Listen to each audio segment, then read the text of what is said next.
और एग्जाम में इस तरीके के प्रश्न देखिए आपके पसीने छूट जाते हैं। तो आज हम लोग सीखेंगे कि इस तरीके के प्रश्नों को कैसे सोल्व करेंगे।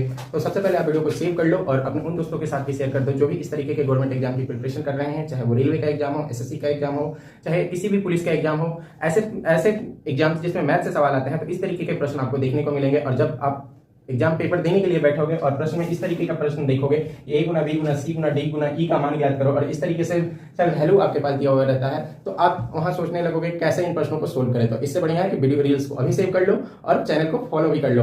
अब देखो इस तरीके के प्रश्नों को हम लोग सोल्व कैसे करेंगे। तो सबसे पहले यहाँ पे ये मान दिया हुआ है और इधर एक आपको डाटा दिया हुआ रहेगा। इसी डाटा से हम लोग एबीसी का सबसे पहले मान निकालेंगे। अब चलो सीखते हैं कि एबीसी का मान हम लोग निकालेंगे कैसे।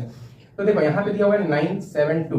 सबसे पहले इसको डिवाइड करो 421 से। जब 421 से तुम इसको डिवाइड करोगे तो यहाँ पे तुम्हारा 2 टाइम में लगेगा, यहाँ हो जाएगा 2, यहाँ 4, यहाँ 8 हो जाएगा। यहाँ जब घटाओगे तो यहाँ हो जाएगा आपका 0, यहाँ हो जाएगा 3 और यहाँ हो जाएगा 1। फिर इसको 421 में डिवाइड करो।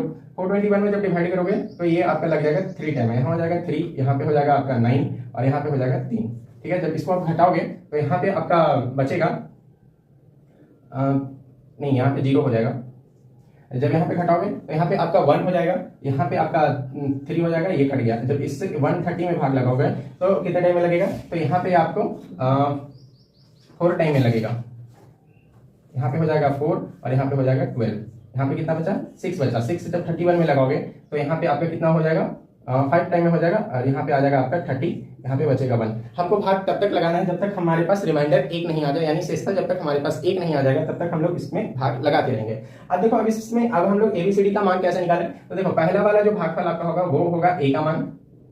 ठीक है, ये हो गया ए का मान, ये हो गया आपका बी का मान, ये हो गया आपका सी का मान, ये हो गया आपका डी का मान, और जो सबसे इधर वाला डिवीजर यानी जो भाजक होगा वो हो जाएगा आपका सबसे लास्ट वाले यानी ई का मान। अब यहाँ पे हम लोग लिख सकते हैं कि ए बराबर हमारे पास कितना आ गया, 2 आ गया, बी बराबर हमारे पास 3 आ गया, सी बराबर हमारे पास 4 आ गया, डी बराबर हमारे पास 5 आ गया और ई बराबर हमारे पास कितना आ गया, 6 आ गया। तो एबीसी का जब हमारे पास वैल्यू पता चल गया तब हम लोग का जो प्रश्न है वो प्रश्न क्या है कि ए गुना बी गुना सी गुना डी गुना ई का मान हम लोग को निकालना है। तो चलो अब इस प्रश्न को हम लोग सोल्व करते हैं। तो ए का मान हमारे पास 2 है, बी का मान हमारे पास 3 है, सी का मान हमारे पास 4 है, डी का मान 5 है और ई का मान हमारे पास 6 है। अब गुना करो, 2 में 3 से जब गुना करोगे तो कितना आएगा, 6 आएगा। 6 में 4 से करोगे तो 24 आएगा। 24 में जब 5 से करोगे तो 120 आएगा और 120 में जब 6 से करोगे तो आपका 720 यानी 12 में जब 6 से गुना करोगे तो 12 6 72 यानी 720 आएगा। तो इस प्रश्न का सही उत्तर क्या हो जाएगा, 720। और इसका आंसर हम लोग को कमेंट में बताओ।